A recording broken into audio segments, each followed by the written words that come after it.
इस तस्वीर को गौर से देखिए। ये कोई साधारण शख्स नहीं है। ये शख्स इजराइल का प्रधानमंत्री बेंजामिन नेतन्याहू है, जिसके खिलाफ आईसीसी इंटरनेशनल क्रिमिनल कोर्ट ने वारंट जारी किया है, गिरफ्तारी का नोटिस जारी किया है। आपको जानकर हैरानी होगी कि दुनिया के 124 देश में अगर ये शख्स पैर रखता है तो इसकी गिरफ्तारी हो जाएगी। जैसे अडानी अगर अभी अमेरिका में पैर रखते हैं तो उनकी गिरफ्तारी हो जाएगी। तो सोचिए, मैं बार बार कह रहा था 7 अक्टूबर 2023 को जो युद्ध शुरू हुआ था उसका सबसे बड़ा दोषी, सबसे बड़ा कल्प्रिट और इसे नरसंहारक कहा गया है। तो इजराइल के प्रधानमंत्री बेंजामिन नेतन्याहू की फाइनली पोल पट्टी खुल गई है।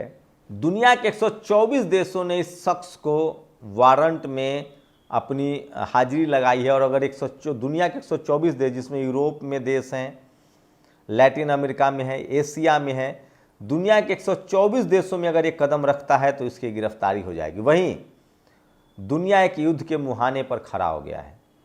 रूस ने यूक्रेन पर 2.5 किलोमीटर प्रति सेकेंड के नाम से एक मिसाइल दागा है। इसको कोई भी इंटरसेप्ट नहीं कर सकता। वहीं रूस ने कहा है कि जिसकी भी मिसाइलें, यूक्रेन को अगर किसी ने मिसाइल दी है जिसकी तैनाती की गई है, चाहे वो इंग्लैंड हो या अमेरिका हो, मॉस्को उस पर हमला करेगा, परमाणु हमला करेगा। तो सोचिए किस तरह से धीरे धीरे पूरी दुनिया में युद्ध का माहौल बन रहा है। और ये सब कुछ हो रहा है रूस यूक्रेन युद्ध की वजह से और इजराइल फलस्तीन युद्ध की वजह से। नमस्कार, मैं शंभू कुमार सिंह और आप देख रहे हैं नेशनल दस्तक। भारत की जातिवादी मनुवादी मीडिया ने कैसे इस देश के लोगों को अंधभक्त बना रखा है। सोचिए, वो कौन लोग थे पत्रकार, क्या वो माफ़ी मांगेंगे जो इजराइल में जाकर बैठे हुए थे, उनका खाना खा रहे थे, उनके होटल में रुक रहे थे और वो खबरें चला रहे थे कि किस तरह से हमास आतंकी है, फ़िलिस्तीन आतंकी है, हिजबुल्लाह आतंकी है, लेबनान आतंकी है, हमास आतंकी है, हुती आतंकी है।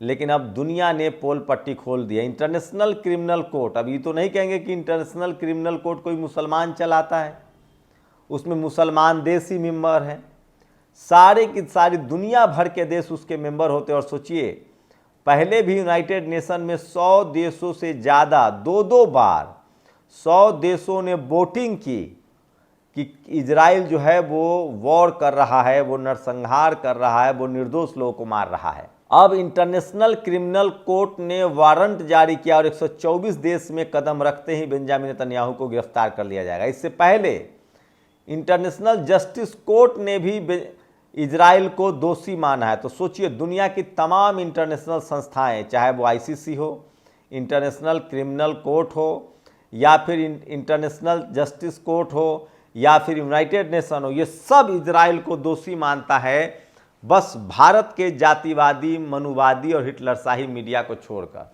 भारत की जातिवादी मनुवादी मीडिया अभी भी अपने अंधभक्तों को, गोबर भक्तों को ये समझा रहा है कि नहीं नहीं, इजराइल तो पौ है, इजराइल बेदाग है और हमास फिलिस्तीन और इजराइल आतंकी है। मैं बार बार कह रहा हूँ, भारत की जातिवादी मनुवादी मीडिया को इतना भी ज्ञान नहीं है कि अगर आप राष्ट्रवादी होने की बात करते हो तो भारत सरकार के साथ कम से कम रहो। भारत, सोचिए, भारत की जातिवादी मनुवादी मीडिया रोज एक बार एक शब्द लिखती है, तालिबानी, तालिबानी मौत, तालिबानी सजा, तालिबानी फैसला। आपको पता है तालिबान अफगानिस्तान में सरकार चला रही है। तालिबान के साथ भारत के द्विपक्षीय संबंध हैं। भारत के साथ अफगानिस्तान के शानदार रिश्ते हैं जहां तालिबान का शासक है। भारत सरकार के लिस्ट में तालिबान आतंकी संगठन नहीं है। अब बात करेगा अमेरिका की, तो अमेरिका के लिस्ट में तो आरएसएस भी आतंकी संगठन है। तो क्या भारत की जातिवादी मनुवादी मीडिया अमेरिका के हिसाब से चलती है? तब तो अमेरिका के हिसाब से एफबीआई ने अडानी पर गिरफ्तारी वारंट जारी किया है। वहां भक्त चुप रहेंगे, वहां जातिवादी मनुवादी मीडिया चुप रहेगी, वहां कहेगी कि ये विदेशी फैसला है, उसका महिमा मंडन क्यों कर रहे हो। तो सोचिए, ये जातिवादी मनुवादी लोग करवा करवा थू और मीठा मीठा गप करते हैं। ये गोबर भक्त है, ये अनभक्त है, नहीं इनको मीडिया की जानकारी है, न इनको विज्ञान की जानकारी है और न ही इनको इंसानियत के बारे में पता है। सोचिए, दुनिया में पत्रकारिता का मतलब होता है पीड़ित के साथ खड़ा होना, कमज़ोर के साथ खड़ा होना, असहाय के साथ खड़ा होना। जैसे आप सेना की नौकरी करेंगे तो युद्ध देख के भाग जाएंगे, लेकिन जातिवादी मनोवादी मीडिया के पत्रकार अगर सेना में हों और नौकरी कर रहे हैं और गलती से किसी कमज़ोर मुल्क से लड़ाई हो तो तुम लड़ेंगे, और किसी ज़्यादा ताकतवर वाले से लड़ाई हो जाएगी तो ये उस देश के साथ मिल जाएंगे, जो इनका कैरेक्टर है। भारत की जातिवादी मनोवादी मीडिया का कैरेक्टर है कि अगर ये टीचर बना दिए जाए इनको तो इंटेलिजेंट छात्र के साथ रहेंगे और जो छात्र थोड़ा कम इंटेलिजेंट होगा उसके खिलाफ हो जाएंगे। भारत की जातिवादी मनोवादी मीडिया की ये हालत है कि ये सत्ता की मलाई खाते हैं, ये सत्ता के साथ रहते हैं, मजबूत के ये तय करते हैं कौन मजबूत है, जबकि पत्रकारिता का मतलब होता है पीड़ित के साथ खड़ा होना, अन्याय के खिलाफ बात करना, न्याय के पक्ष में बात करना। सोचिए, तो ये है भारत की जातिवादी मनोवादी मीडिया जिसकी पोल खुल रही है।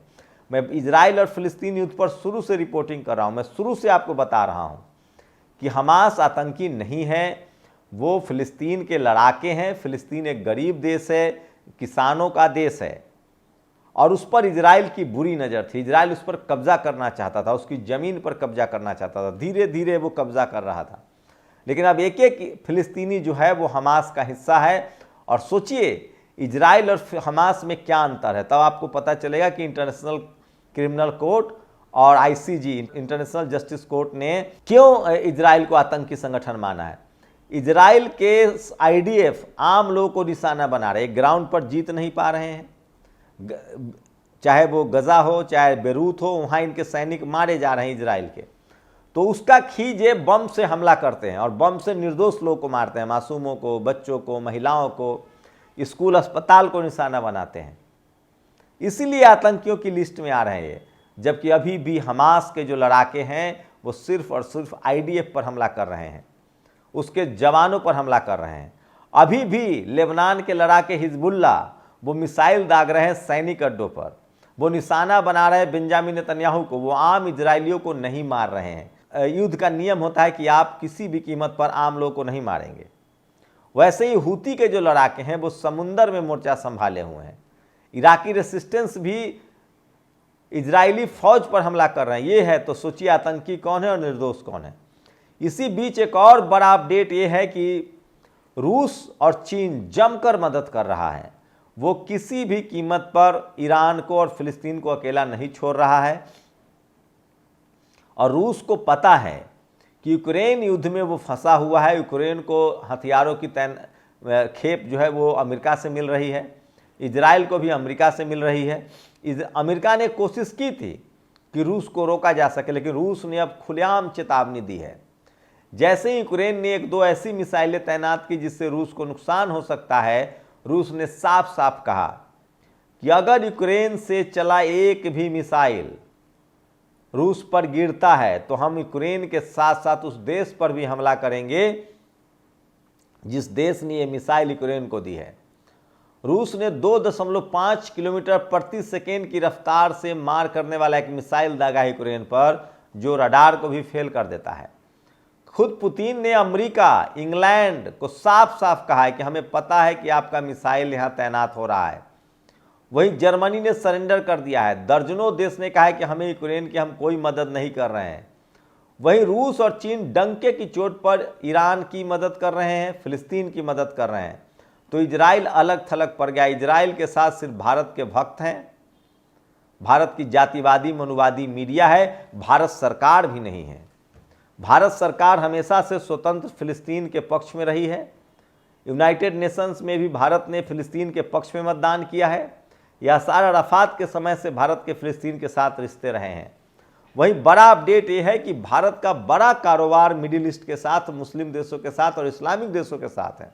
और इस युद्ध में ये साफ हो गया है कि सारे अरब देश, सारे इस्लामिक देश, सारा मिडिल ईस्ट एक साथ खड़ा है और धीरे धीरे इजराइल के खिलाफ बड़ी गोलबंदी हो रही है।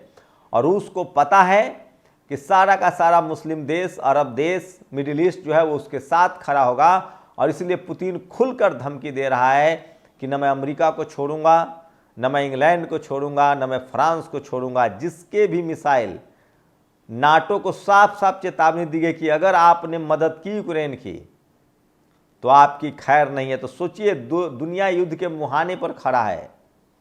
यूक्रेन और रूस का युद्ध बड़ा होता जा रहा है और लोग कह रहे हैं कि जिस तरह से बेंजामिन नेतन्याहू ने अपनी कुर्सी बचाने के लिए, जब चुनाव होना था, चुनाव में हारने का डर था क्योंकि इजराइल में प्रदर्शन चल रहा था तेल अवीव में, चुनाव हारने के डर से बेंजामिन नेतन्याहू ने युद्ध की घोषणा कर दी। क्या जिस तरह से अमेरिका में चुनाव हुआ है और जो बिडेन चुनाव हार गए हैं, कमला हैरिस चुनाव हार गई हैं, तो क्या ट्रंप को सत्ता न देना पड़े इसलिए अमेरिका को युद्ध का ऐलान कर सकता है।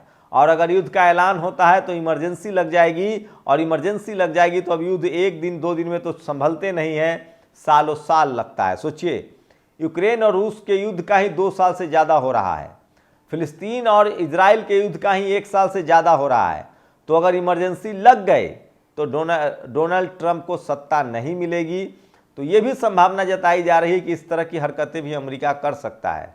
लेकिन रूस ने खुलेआम चेतावनी दी है कि हम सीधे परमाणु हमला करेंगे उन देशों पर जिसके रॉकेट यूक्रेन द्वारा हमारे ऊपर छोड़े जाएंगे। वहीं रूस लगातार फिलिस्तीन और इजराइल के साथ बना हुआ है।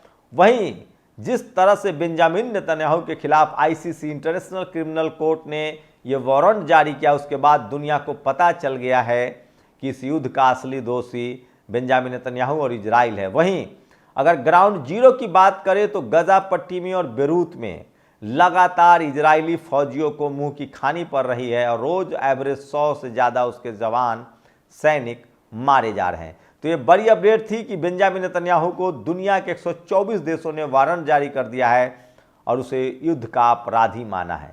अब बताइए, भारतीय जातिवादी मनुवादी मीडिया सही है या गलत, क्योंकि ये इजराइल के साथ था। शुक्रिया। नेशनल दस्तक की आपसे गुजारिश है कि अगर इसको बचाना चाहते हैं तो नेशनल दस्तक को सब्सक्राइब करने के लिए रेड कलर के सब्सक्राइब बटन को दबाएं, फिर बेल आइकन की घंटी दबाएं। नेशनल दस्तक को बचाने के लिए बहुत जरूरी है कि हर खबर को शेयर करें, लाइक करें, कमेंट जरूर करें।